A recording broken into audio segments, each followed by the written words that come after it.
So, usually when we talk about a major shift in how a person views the universe, there is this expectation of like some grand cinematic moment of enlightenment. Right. Yeah. Like a philosopher standing on a mountaintop. Exactly. Or, a scientist looking through a multi-billion-dollar telescope and finally seeing the edge of the galaxy. We always expect the profound to come from profound circumstances, Yeah. like dramatic lighting or a sudden epiphany after years of agonizing research in a pristine laboratory. But, step into the world of our source material today, and suddenly that mountaintop is replaced by a dusty, muddy patch of farmland. It really is. We are looking at a philosophical awakening that starts with a chore. So welcome to the deep dive.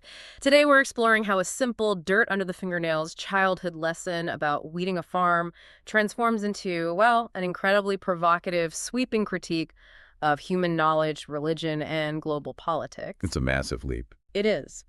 We're looking at an English translation of an essay titled Distinguishing the Truth from the False by the writer Feng. And by the end of this conversation, you might completely rethink how you consume information. Oh, for sure. You'll be asking yourself whether you are actually looking at the whole elephant of reality or if you're just spending your life staring at its toenails. Okay, let's unpack this. Yeah, so the foundation of Feng's entire worldview begins with a very grounded memory. He is a young boy out in the fields with his parents to weed the crops. Just normal farm work? Right. And the wheat they are growing is less than 3 inches tall, and the field is this lush, uniform green. To a casual observer just walking by, there are no weeds. Because it just looks like a perfect undisturbed field of wheat. Exactly. But his parents are bent over, painstakingly pulling out these invisible weeds, one by one. And the boy's job is just to trail behind them and move the pulled weeds into a pile. Menial labor. Yeah, completely. But as he's doing this, he looks at the pile of uprooted plants and becomes absolutely convinced that he has caught his parents making a massive mistake. Which is such a classic kid move, right? Oh, totally. He yells to his mother with this incredibly proud, reproachful tone, "Mom, you've mistaken the wheat for weeds." He really thinks he's saving the farm. He genuinely believes they're destroying the very crop they're trying to harvest. And the mother's response here is just brilliant. She doesn't argue. And, she doesn't scold him. She just tells him to bring the pulled plant over and compare it to the wheat still growing in the ground. A little scientific method in the dirt. Right. So he looks back and forth, compares them, and he actually doubles down. He stubbornly says, "Mom, I am sure what you've pulled out is wheat." He is completely locked into his initial perception. So she comes over, squats down next to him in the dirt, and delivers a total masterclass in observation. She introduces him to a plant called barnyard grass. Barnyard grass. Yeah. And she points out the incredibly subtle differences that an untrained eye simply cannot perceive. The visual and tactile details she gives him are what make this so compelling to me. She tells him to look closer. The color of the barnyard grass is slightly darker than the wheat. Just slightly. Just a tiny bit. Its leaves are a tiny bit whiter. And if you run your fingers over it, the leaves of the grass aren't as soft as the wheat. The differences are microscopic, but they are there. And she couples this physical observation with a lesson on biological danger. Because, this isn't just about making the field look nice. Right, there are stakes. Big stakes. Huh. She explains that barnyard grass has a much stronger vitality than the wheat. If they don't pull it out immediately, it will ruthlessly absorb all the nearby nutrients. Whoa. Yeah, it will literally choke the life out of the real crop from beneath the soil. Identifying that barnyard grass is exactly like spotting a highly sophisticated phishing email. Oh, that's a perfect comparison. Right. Because you get a message that looks identical to a real alert from your bank. The logo is right, the font is right, the tone is super urgent.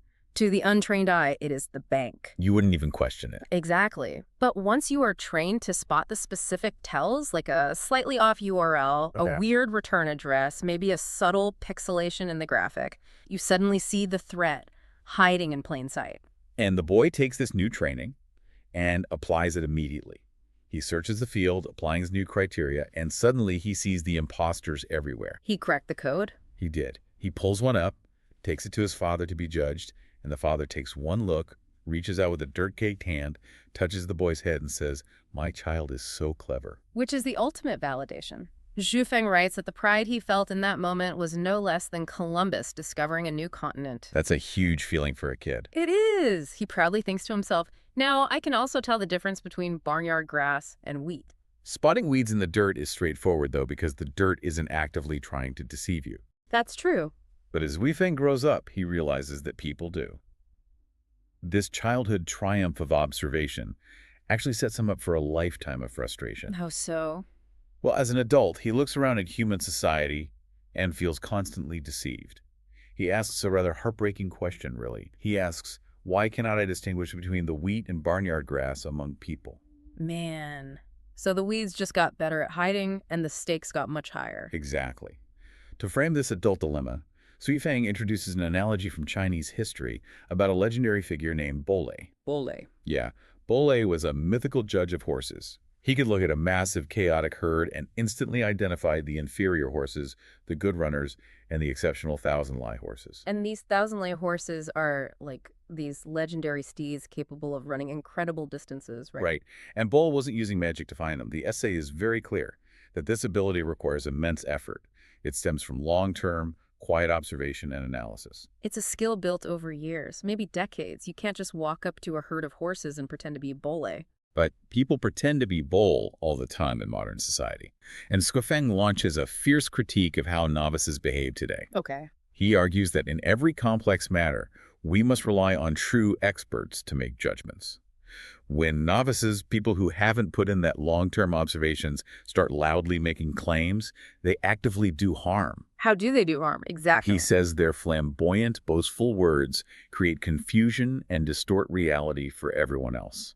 Wait, let me push back on this a little bit. Is the author just being an intellectual elitist here? I can see why you'd ask that. I mean, in a modern democratic society, we usually value the idea that everyone gets a voice, regardless of their credentials. Doesn't this sound like he's just gatekeeping knowledge and trying to silence the everyday person? What's fascinating here is it's a very natural reaction to have when reading this. But from Zhu Feng's perspective, he isn't trying to protect a country club of intellectuals. Okay, so what is he protecting? He genuinely believes that unqualified meddling in highly complex subjects, specifically philosophy, political thought, the arts, and spiritual studies, objectively damages the fabric of truth. Ah, I see. If the barnyard grass is allowed to talk as loudly as the wheat, the whole field suffers. He views displaying limited knowledge as shallowness. Boasting without background is arrogance. And just aggressively affirming or denying something without doing the work Is pure ignorance to him. He is incredibly frustrated by this dynamic.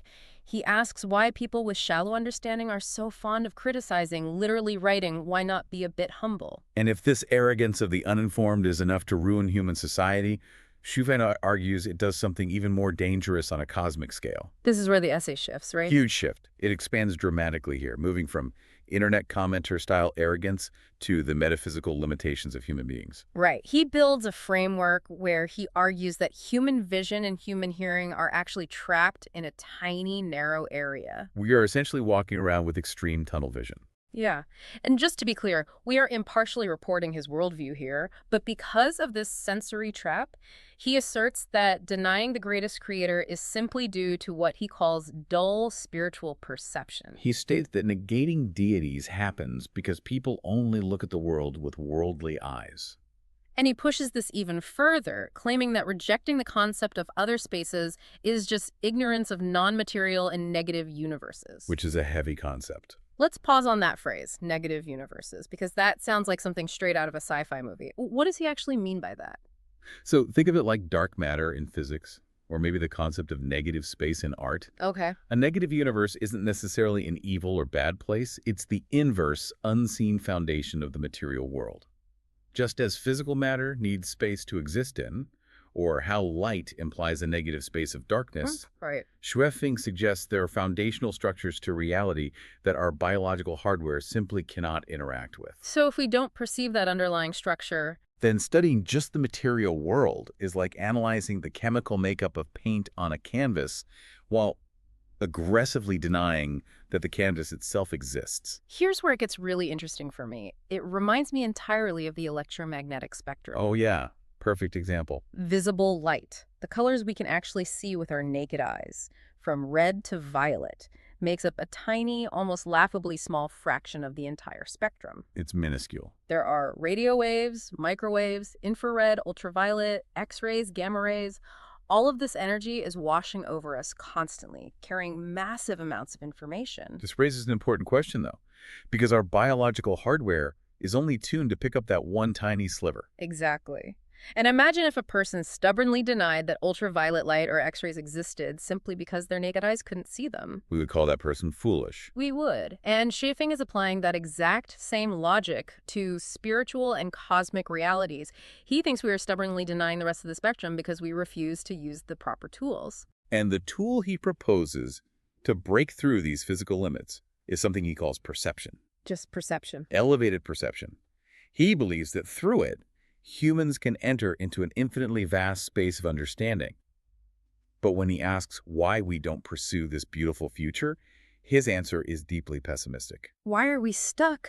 We don't pursue it because our sensory traps have caused us to build our entire society into fragmented, isolated silos. Which brings us to arguably the most powerful metaphor in the essay. Sui Feng looks at human society and sees a landscape full of isolated lakes. Isolated lakes. None of these lakes are connected to the rivers, and none of them flow into the ocean. He specifically calls out major worldviews as these individual disconnected lakes. Like which ones? Christianity, Buddhism, Islam, Taoism, and science. Again, we're just outlining his viewpoint, but he views them all as isolated bodies of water, hoarding their own truths but refusing to share currents with each other. He takes this a step further by identifying what he calls drying up small ponds. Drying up ponds, that's quite an image. Yeah. He lumps together evolution, the Big Bang Theory, genetic studies, socialist theories, capitalist theories, democratic theories, and human rights theories. All of them. All of them. He calls all of these drying up ponds and asks, why not connect them to understand and contemplate? Wait, why does he consider massive fields of study like evolution or capitalism to be drying up? Those seem like pretty robust oceans of thought in our modern world. They seem robust to us, but to Yufeng, they are drying up because they only measure one isolated variable of reality and ignore the surrounding environment. So they lack context. Exactly. An isolated lake has no incoming fresh water from the broader ocean of cosmic truth. When an economist studies only markets through capitalism, or a biologist studies only genetics through evolution, the water in that small pond eventually evaporates under the heat of ultimate questioning. Because it hits a ceiling. Right, because a purely biological or purely economic framework cannot explain the entirety of the human condition. Our spirituality, our art, our consciousness, our deeper purpose, it hits a dead end. Because they absolutely refuse to synthesize. And to show how ridiculous this isolation is, Shui Feng brings up the ultimate example of missing the big picture. The elephant. The elephant. He references a physicist named Jam Ki Ming, who wrote a book called Moral's Naked Ape. Ming points out that modern society is obsessed with studying the individual parts of the animal, but ignoring the animal itself. We have esteemed scholars dedicating their entire lives to elephant toenail studies. Toenail studies. Yeah, we have entire university departments focused on leg studies, tail studies, ivory studies, and ear studies. Everyone is aggressively zooming in on their one tiny piece of the anatomy. But tragically, no one is actually studying the entire elephant. And there's a dark humor to this hyper-specialization.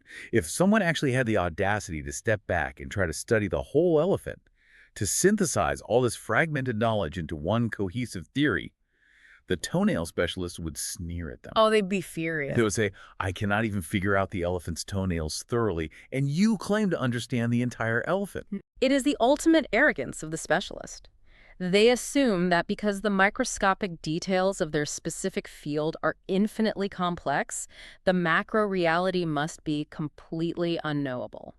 Shuifeng ties this dynamic directly to the ancient fable of the blind man and the elephant. We all know the story, right? Yeah. One blind man touches the leg and says the elephant is a pillar. Another touches the side and says it's a wall. Another grabs the tail and says it's a rope.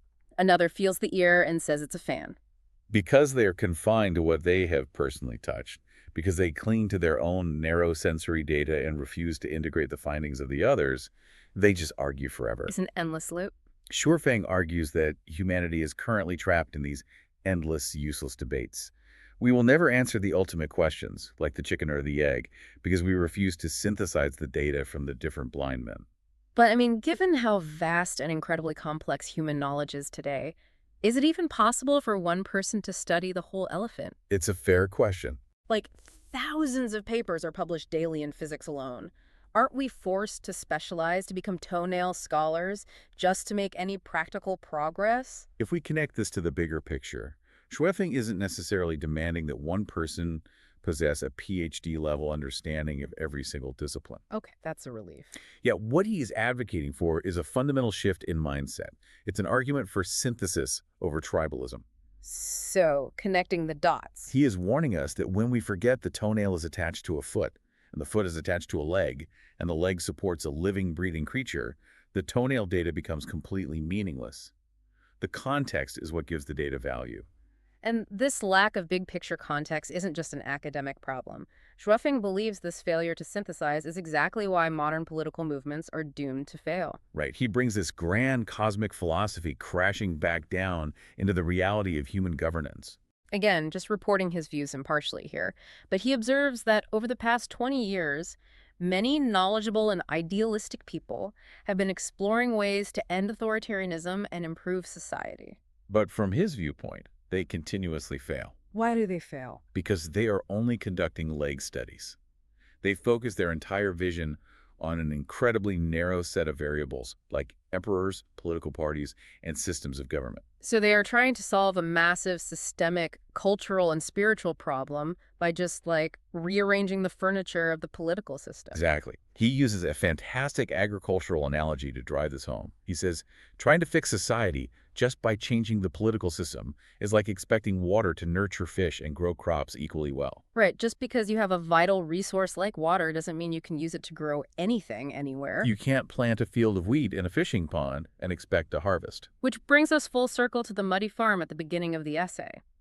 Politicians trying to fix a society with the wrong system are making the exact same mistake the young boy made. They are mistaking barnyard grass for wheat. Because they haven't put in the time to study the subtle foundational realities of human culture, the soil itself. They don't understand the environment because they completely lack the whole elephant perspective. And this realization brings Schweffing to a deeply cynical, almost exhausted conclusion. It's quite a shift in tone. It really is. The boy who was so thrilled to learn how to find the barnyard grass has grown into a man who is just tired of trying to point it out to everyone else. He signs off by saying that he doesn't claim to have profound moral virtues. But he does know two things. But are they? He knows how to distinguish the wheat from the grass, and he understands the method of integrating human culture. But the tragedy, as he sees it, is that nobody cares. Yeah, he asks, but how many are interested? And his final parting words to the reader are simply, continue with your debates. Continue with your debates. It's such a heavy mic drop. It really is. Contrast that cynical adult with the joyful, proud little boy at the beginning, the kid who felt like Columbus discovering a new continent just because he learned to see clearly. It's a stark difference. The adult is basically saying, I see the whole field, but you all want to stay blind, so have fun arguing about toenails. It's the ultimate fatigue of the synthesized thinker in a world entirely ruled by hyper-specialists. So bringing this all back to you, listening to this deep dive, we've gone from a dirt farm, pulling 3-inch weeds out of the ground, all the way to synthesizing the political and spiritual systems of the universe. It's a massive journey. The journey Schweffing takes us on is wild. The next time you find yourself deep into a heated debate, whether it's online, at work, or at the dinner table, it might be worth asking yourself a few questions. Oh, absolutely. Are you actually arguing over a piece of barnyard grass that you've mistaken for wheat? Are you stubbornly swimming in a drying up pond of ideology, refusing to look at the broader ocean? Or are you genuinely trying to step back and see the whole elephant? And I'll leave you with one final thought to mull over, building on this idea of human limitation. Let's hear it. Schweffing believes we are trapped in these isolated lakes because our human brains and biological biases make it incredibly hard to synthesize everything. But what happens when we introduce artificial intelligence into this equation? Oh, wow. That's a great point. AI is a tool designed precisely to ingest, synthesize, and find patterns across vast, seemingly disconnected oceans of human data instantly. So you're asking if it could be the solution? Yeah. Could AI eventually become the ultimate whole elephant scholar, connecting the disciplines we refuse to connect? Or, because it is built entirely on flawed human data, is AI just destined to become another blind man feeling the trunk, loudly arguing about a rope? That is a fascinating question to chew on. Thank you for joining us for this deep dive. Keep your eyes open, stay curious, and always make sure you are looking for the wheat among the weeds. We will catch you next time.